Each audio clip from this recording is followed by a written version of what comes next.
Atoms and molecules में, जिसे हम लोग का पूरा बॉडी में सारा सेल्स से पूरा बॉडी बना हुआ है, हर एक ऑब्जेक्ट सेल से बना हुआ है, तो उसी तरह से सारा ऑब्जेक्ट्स एटम से बना हुआ रहता है। जैसे ये बॉक्स ऐसे प्लास्टिक का है, लेकिन इसमें बहुत छोटा छोटा छोटा और मॉलिक्यूल्स है, फिर मॉलिक्यूल से भी छोटा छोटा और एटम्स है। तो सब चीज़ का बेसिक यूनिट होता है एटम्स। जैसे एक एटम हो गया ऑक्सीजन का, सिर्फ लिखते हैं हम लोग O, तो ये होता है ऑक्सीजन एटम। अगर O2 लिखते हैं तो इसका मतलब क्या है कि इसमें ऑक्सीजन का 2 एटम है, तो एटम्स कंबाइन होकर मॉलिक्यूल्स बन जाता है। ठीक है, तो साइंटिस्ट में ये वाला पोर्शन तुम लोग खुद से पढ़ना। अलग अलग साइंटिस्ट, इंडियन साइंटिस्ट भी हैं, सब अलग अलग कंसेप्ट दे रहे थे। कोई परमाणु बोलता था उसी चीज़ को, इस तरह से अलग अलग है। तो बाद में यही फाइनलाइज हुआ कि everything is made up of tiniest substance, tiniest particle called atoms. और साइंटिस्ट्स के अकॉर्डिंग एटम्स को और डिवाइड नहीं कर सकते थे, जो कि बाद में गलत प्रूव हुआ, क्योंकि एटम्स के अंदर पता चला इलेक्ट्रॉन है, प्रोटॉन है, इस तरह से बहुत कुछ है। लॉ ऑफ केमिकल कॉम्बिनेशन, इसमें 2 लॉ आता है। मतलब ये लावोइसर और जोसेफ एल फ्रॉस्ट, ये 2 साइंटिस्ट मिलकर ये लॉज दिया था।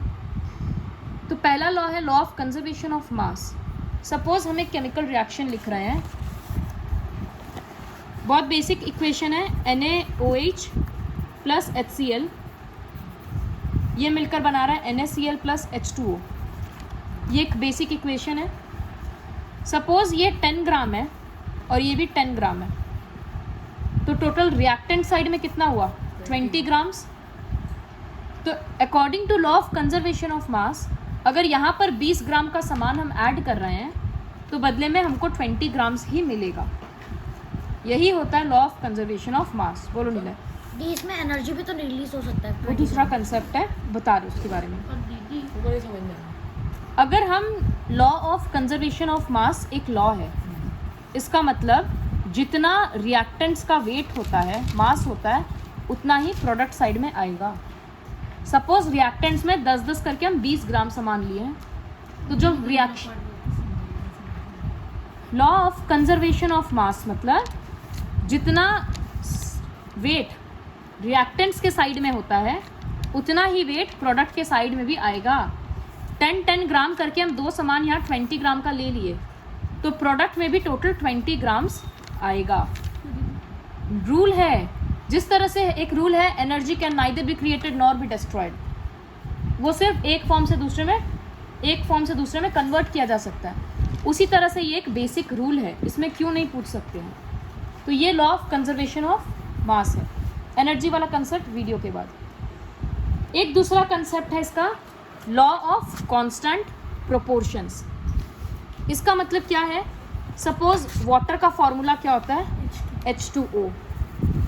इसका मतलब 2 हाइड्रोजन के लिए 1 ऑक्सीजन कंबाइन होता है। एक ऑक्सीजन से 2 हाइड्रोजन जुड़ेगा, तब 1 मॉलिक्यूल ऑफ वाटर रहेगा। अगर मास के हिसाब से करेंगे, वेट के हिसाब से रेशियो निकालेंगे, तो ऑक्सीजन का एक एटम का वेट मतलब यहाँ पर 16 होता है, और ये सब हम लोग बाद में पढ़ेंगे। हाइड्रोजन का 1 होता है, तो 1 × 2 2। तो यहाँ पर रेशियो क्या आ रहा है? 2:16 कट के 1:8। मतलब 1 ग्राम ऑक्सीजन के लिए 8 ग्राम, 1 ग्राम हाइड्रोजन के लिए 8 ग्राम ऑक्सीजन होता है। तो ये जो रेशियोज़ है ये फिक्स्ड है। ये पानी अब हम एक्वागार्ड से ले रहे हैं कि पॉन्ड से ले रहे हैं या वेल से ले रहे हैं, सब में H2O पानी का फॉर्मूला यही रहेगा। यही है लॉ ऑफ कांस्टेंट प्रोपोर्शन। देखो वो लॉ ये रहा, in a chemical substance the elements are always present in definite proportions by mass. Mass के हिसाब से रेशियो हमेशा फिक्स्ड होता है। ये मैटर नहीं करता कि वो ऑब्जेक्ट का सोर्स क्या है। ठीक है, ये 2 स्टेटमेंट वहाँ से लर्न करना है। लॉ ऑफ कंजर्वेशन ऑफ मास का ये रहा स्टेटमेंट। इसके बाद डाल्टन बोलकर एक साइंटिस्ट था, वो 6 पोस्टुलेट्स सॉरी। तो ये postulates as it is learn करना है। कोई सा बहुत बेसिक है, जैसे इसका फर्स्ट पोस्टुलेट है, all matter is made up of very tiny particles called atoms. तो ये ऑलरेडी पढ़ चुके कि सारा सामान एटम से बना हुआ रहता है, कोई केमिकल रिएक्शन होता है तो उसमें एटम्स रिएक्ट करता है, वो पहला। दूसरा, इसके अकॉर्डिंग एटम्स इनडिविजिबल था, मतलब इसको और डिवाइड नहीं किया जा सकता था। और it can neither be created nor be destroyed. तो अगर कोई नया सामान बन रहा है मतलब पुराना एटम्स में ही कोई चेंजेस हुआ है जिसके कारण वो नया सामान बना है। यूनिवर्स में जितना एटम्स हैं वो फिक्स्ड है उसके अकॉर्डिंग। थर्ड है, atoms of given element are identical in mass and chemical properties. बहुत कॉमन सेंस का बात है। ऑक्सीजन का एटम पानी में है नहीं, सपोज ऑक्सीजन का एटम हवा में यहाँ 2 जगह पर है, तो दोनों दिखने में स्ट्रक्चरली एक ही होगा और दोनों का केमिकल प्रॉपर्टीज़ भी एक ही होगा क्योंकि एक ही सब्सटेंस का है। उसी तरह से डिफरेंट का रहेगा तो डिफरेंट रहेगा, वो फोर्थ हो गया। फिफ्थ है, atoms combine in the ratio of small whole numbers to form compounds. कभी भी हम लोग ये नहीं सुनते हैं जैसे NH3, तो क्या हो रहा है, 1 नाइट्रोजन है उसके लिए 3 हाइड्रोजन है, तो रेशियो क्या हो रहा है 1:3। कभी भी हम लोग ऐसा रेशियो नहीं सुनते कि 1.5 है और 2 है। तो हमेशा ये रेशियो होल नंबर में होता है, कभी भी डेसिमल या फ्रैक्शन में नहीं रहेगा। समझ आया? उसके बाद उसका लास्ट वाला है, the relative number and kinds of atoms are constant in a given compound. इसका मतलब एक कंपाउंड में कितना एटम्स है और किस तरह का है वो फिक्स्ड होगा। सपोज 1 मॉलिक्यूल ऑफ वाटर,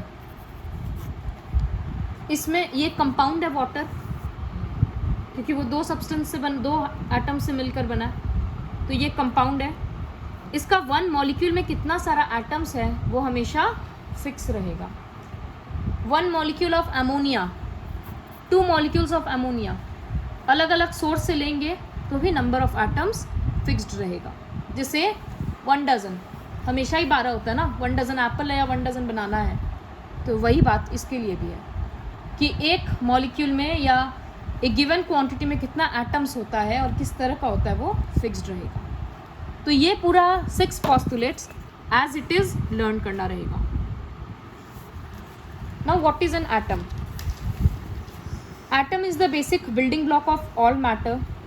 कितना बड़ा होता है, तो जैसे यहाँ पर लिखा है, more than millions of atoms are stacked would make a layer barely as thick as this sheet of paper.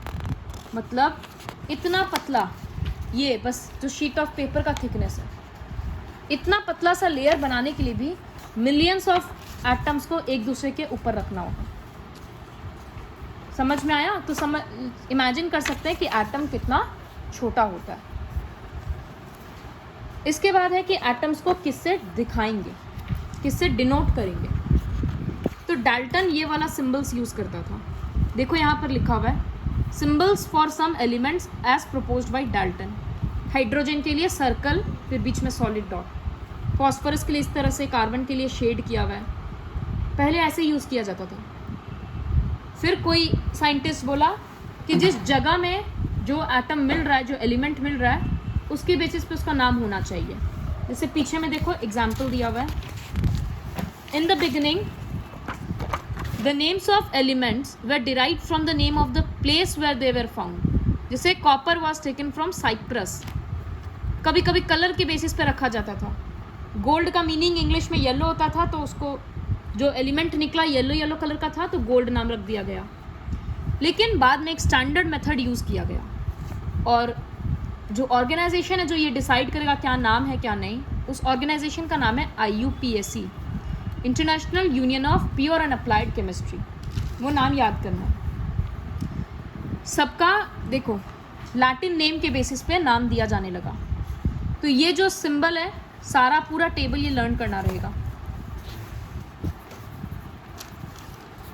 जिसमें से तुम लोगों को ऑलरेडी बहुत सारा आता है, कुछ कुछ अनकॉमन है जो नहीं आता है। समझ में आया? तो इसमें यहीं तक रहेगा।